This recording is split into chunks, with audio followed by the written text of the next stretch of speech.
assim, das pessoas quererem ter essa vida mais organizada, né, Adri? Com certeza, eu que agradeço aí o convite, né? Acho muito bacana a gente falar nesse tema, que como nós sempre conversamos, é um tema que aumenta muito, né, as pessoas, essa questão de procura, tem tudo a ver com a feira de móveis e decoração, porque as pessoas ficam em dúvida, né, o que comprar, como comprar, e a gente está aí só para agregar, com certeza. E assim, até porque as pessoas, às vezes, elas querem ter bastante espaço de armário, bastante espaço de guarda-roupa, e às vezes se ela usar uma coisa mais otimizada, né, o custo dela até de marcenaria fica uma coisa mais econômica, né?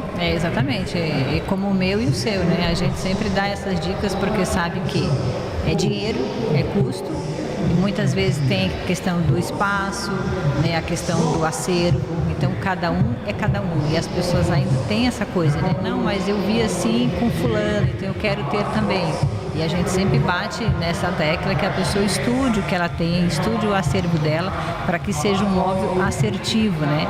Como você mesmo disse, essa questão dos organizadores que ajudam muito, né, as colmeias, as cestas, a otimizar esse espaço. E assim, né, até quando a gente estava ali gravando, eu achei bem bacana, você trouxe aqueles gabaritos, Isso. né? E que daí você até falou que era bem legal ter esses gabaritos para que você conseguisse ver o que vai caber, né? Tanto na hora ou de fazer o projeto ou de comprar um móvel pronto, como é o caso aqui, se a pessoa quiser vir e comprar na feira, porque, né, dessa vez a gente tem até guarda-roupa, né? Sim. O pessoal estava falando que era mais focado antes em sofá, colchão, mas, né, os guarda-roupas estão agora nessa edição e é bem bacana, né? E às vezes a pessoa já quer comprar para se mudar para o final do ano. Exatamente, a feira está lindíssima, realmente isso chama muita atenção, né? O quanto de coisas que tem. E realmente, assim, a gente entra nessa questão da consultoria. Como é bom a gente ter essa consultoria antes, exatamente para saber. Eu tenho mais roupa de dobrar, de pendurar, né? Como eu posso fazer? Porque a gente deu esse exemplo da questão dos dobradores, do gabarito, mas claro que não é todo mundo que tem, né? Então as pessoas não saem com ele. Tá, e como é que eu posso saber disso? É tendo um profissional que vai prestar essa consultoria. Então esse é um serviço também que vem crescendo bastante, que a gente faz todo esse estudo aí com esse cliente desse acervo, né? Até para passar o briefing para vocês profissionais, né? Para que fique um móvel mais bonito e funcional. Essa é a questão. E até focando na questão hoje, né, assim, do guarda-roupa. O que é melhor, ter mais prateleira ou mais cabide? Então, geralmente nós temos umas roupas de pendurar. Então, isso é uma coisa que a gente vê muito. Então, claro que é a parte de cabideiro, né? E estudar também a questão de reforço, né? Qual o tipo de peça que eu vou usar nesse cabideiro? São roupas leves, são roupas pesadas? Se for uma roupa pesada e se for um varão grande, eu preciso ter um apoio nesse varão também. Porque o que acontece muito quando você enche ele de roupa, ele cede. Então, são às vezes detalhes que o cliente não se atenta e tá tudo ok, porque ele não entende muitas vezes, né? Então, a gente sempre volta, pode perceber, a consultoria do profissional. Então, eu super indico mais que ele tenha a parte de cabideiro maior do que as prateleiras. Sim, porque são poucas peças que a gente vai guardar de dobrar, que é como uma blusa de lã, né? E mais roupa íntima, que daí vai nas gavetas. Porque também eu tenho clientes que eles são enlouquecidos por gavetas. E daí muitas vezes isso é um tipo de acessório, vamos dizer assim, que onera muito o móvel, né? E aí como que a gente consegue guardar algumas coisas sem ter as gavetas? Então, aí são aqueles organizadores, né? Colmeia que até nós gravamos aqui no vídeo, que são ótimas, que aí tanto você consegue colocar dentro da gaveta, ou no caso, se não tem uma altura muito boa, ou se o cliente não tem, as prateleiras. Então, vamos supor assim, eu tenho as roupas de cabide e naquela sobra ali de baixo, naquele vão, eu consigo acondicionar as colmeias ali. Que seja com calcinha, com meia, nessas peças menores, né? Então, a gente consegue ajustar bem isso. Que legal. E assim, e quando é quarto de bebê, também tem aquele organizadorzinho e também dobra e fica também mais otimizado, né? Porque também, às vezes, a pessoa, ainda mais mãe, né? De primeira viagem, ela quer viaja na maionese, compra um monte de coisa. E daí fica difícil ali para estar guardando, né? Exatamente. Então, assim, por falar em quarto de bebê, né, sempre tem essa dúvida, né? Se é um quarto um pouco grande, que eu tenho a opção de comprar a cômoda e o guarda-roupa, ok, eu tenho os dois, né? Para eu ter um acervo maior. Eu fiz um enxoval grande, ganhei bastante coisa. E quando eu não tenho, que eu tenho que ter essa opção que comprar, eu super indico a cômoda, tá? Porque uma cômoda com 4 ou 5 gavetas seria o ideal. Nessa primeira gaveta a gente vai guardar produtos de higiene, as fraldas, né? E logo na de baixo a gente vai colocando RN, PM. Eu consigo deixar ali roupinhas de até 6 meses. Então as pessoas falam, nossa, como? Mas consegue?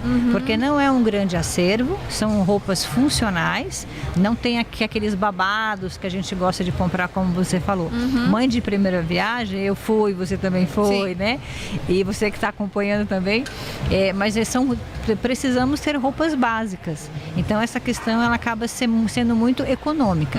Aí caso, claro, o cliente ganhe alguma coisa depois de 6 meses, 1 ano, a gente guarda em packs, que é também um organizador que você pode deixar embaixo da cama, em cima do guarda-roupa. Então você consegue acondicionar. Então o quarto de bebê é bem tranquilo. Bem tranquilo. Adri, e quando eu fiz a feira, na outra edição, eu tive uma entrevistada que eu achei muito bacana, que ela tinha daí as meninas que estavam fazendo o projeto dela e teve uma organizer que auxiliou ela na divisão dos armários. Isso. Só que ela falou que ela estava com tudo encaixotado, mas ela falou assim que ela era muito boa de memória e que daí ela falou assim que ficou perfeita a divisão dos armários dela. Isso. Tipo assim, ela tem lugar para guardar tudo. Então, assim, tem como vocês, explicar isso? Porque, na verdade, assim, eu como arquiteta, a gente pensa mais na questão funcional, mas também na estética e no conjunto da obra como um todo. Mas, às vezes, do armário para dentro, são tantas opções que a gente tem, especialmente, no Instagram, o Pinterest, deixa a gente tão louca e o cliente vem com tantas ideias que, como filtrar tudo isso e como fazer ser funcional realmente para o cliente.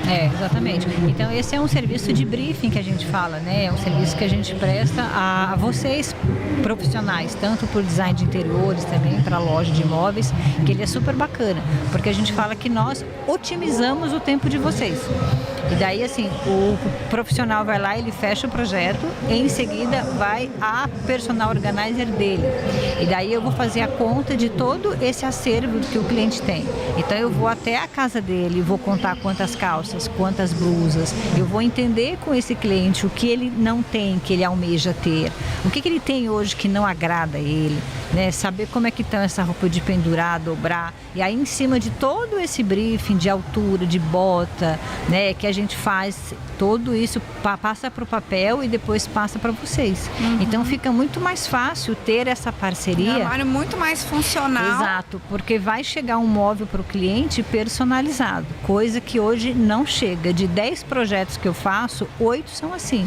Que a gente você teve uma vez que a gente gravou um outro conteúdo que você falou que você foi organizar uma cozinha e os potes não cabiam, né? Exatamente. O sonho da cliente era ter aqueles potes herméticos, organizadores, e assim, não coube. E foi uma pena, porque frustração, porque ficou ruim o projeto e não ficou tão boa a organização. Então eu digo que é uma frustração em dobro. Sim. Né? Então depois de pronto não tem muito o que fazer. Não. E a gente preza também pelo bolso, pelo gasto. Exatamente. Né? Porque na verdade o móvel é uma coisa que é um valor agregado dentro da decoração, né? Eles até vão fazendo as outras coisas depois, tapete, poltrona, cortina, objetos, mas o móvel na maioria das vezes não tem como se mudar sem. Exatamente. Então vale super a pena fazer esse briefing, porque você realmente otimiza. Claro, às vezes não tem condições de colocar tudo que o cliente quer, mas aí essa é a hora, antes de fazer, de sentar com ele e entender qual é o plano B que a gente pode fazer, né? Então isso é muito legal. Muito bom. Adri, e assim, a gente já começou direto, né? Mas é que tem gente que ainda não conhece você. Então você se apresenta, porque assim, eu acho que a gente, né, já tem bastante conteúdo que a gente já gravou, a gente já conversou bastante coisa. Mas eu quero que vocês, né, eu não sei se vocês têm mais alguma coisa para estar acrescentando para nós, mas eu quero que você conte, né, mais um pouco do seu trabalho. Tá, então meu nome é Adriana Moura, a gente, como a Jaqueline falou, a gente já vai falando e se empolga. Eu sou personal organizer há 8 anos já, e já tem um tempinho que eu sou especialista em pré e pós-mudança, né? Que a gente fala que o personal organizer, ele deu uma crescida muito grande. E hoje tem especialistas em algumas áreas, em luto, em arquivo, né? Em escritório. Então, essa questão de pré e pós-mudança é uma que tem aumentado muito, que é onde o cliente muda, entrega a chave e a gente cuida de tudo para ele, sem ele precisar se preocupar com nada. Principalmente a questão do tempo, que as pessoas não têm. Quando você pensa em mudança, caixas, férias, que muitas vezes você tem que tirar alguns dias, então isso é muito complicado. Então esse é um serviço que vem crescendo bastante, e essa questão do briefing também, do concierge, que é uma coisa que algumas profissionais de organização já fazem. Que o que é o concierge, né? É uma secretária particular do cliente, né? A gente resolve problemas íntimos, problemas que ele tem, então a gente que está ali junto na organização, a gente consegue abraçar aí essa causa. E a gente luta, claro, com a organização, como eu te falei, para que fique um móvel funcional. Então hoje eu tenho uma equipe, né? A gente não faz nada sozinho, tem algumas meninas aí que ficam com a gente, que depois de 3, 4 dias deixam a casa aí impecável, pronta para o cliente se mudar. E também uma casa onde ele já reside, que é uma dúvida, né? Ah, mas eu já moro na casa, tal. Então a gente pode ir até lá, fazer uma questão de descarte de tudo que ele já tem na casa. Organização por cômodo, por Isso. exemplo. Ah, tipo, dessa vez quero te contratar para fazer só meu quarto. Exato, Ou só minha cozinha. Isso acontece muito também quando a pessoa nunca teve um personal organizer, né? Porque eu falo que já é uma profissão que já existe há muitos anos, mas algumas pessoas desconhecem por total. Então ela quer fazer um cômodo para ver como é, como é a profissional, o trabalho, se ela vai se adaptar. Aí daí sim ela se empolga com certeza e faz o resto, né? Sim. Porque aquilo é a confiança. Uma pergunta, é muito caro? Não, não é caro. Então, porque também quando você fala assim, ainda mais, né? Personal concierge, fala, mas tem uns nomes mais assim, daí às vezes a pessoa, não, isso é caro, não. Como que é feita a precificação? Então, a precificação é assim, a gente vai até o local, tá? Dificilmente eu aceito vídeo, porque o vídeo ele não traz a clareza de você ir conversar com o cliente, realmente ver a questão do espaço. Eu gosto de ir até lá. E aí a gente vai dar uma olhada quantos dias eu levo para organizar e quantas pessoas da minha equipe. Então depois é que eu vou passar o orçamento. Se eu vou com 2 pessoas, se eu vou com 3, 4, 8, claro que isso vai aumentando de valor também. Mas isso é pagável com certeza. E as pessoas sempre perguntam, isso é um serviço para rico, para milionário? Eu falo que não é. Ah, mas qual é o público que você atende? Eu falei, eu atendo quem precisa. Tem algumas profissionais que se restringem a atender o público A, somente o AA, mas eu atendo realmente quem precisa. E tem serviço para todos, tem mercado aí para todo mundo, acreditem nisso. Entre em contato que a gente conversa. Então, e aproveita, então já deixa o teu arroba, né, para que quem estiver se interessando pelo seu trabalho poder te achar. Então vocês me acham no inplace.com, que é o meu site, Inplace no Instagram, que é INP2LACE, Adriana Moura. Nossa, muito obrigada. Obrigada mais uma vez, né? Porque essa parceria nossa já é longa, eu adoro produzir conteúdo, especialmente com você. E tudo o que pode deixar a casa mais prática, mais inspiradora, eu acho que é um conteúdo que agrega. Com certeza. Muito obrigada, eu que agradeço. Adriana. Um beijo. Outro, até mais.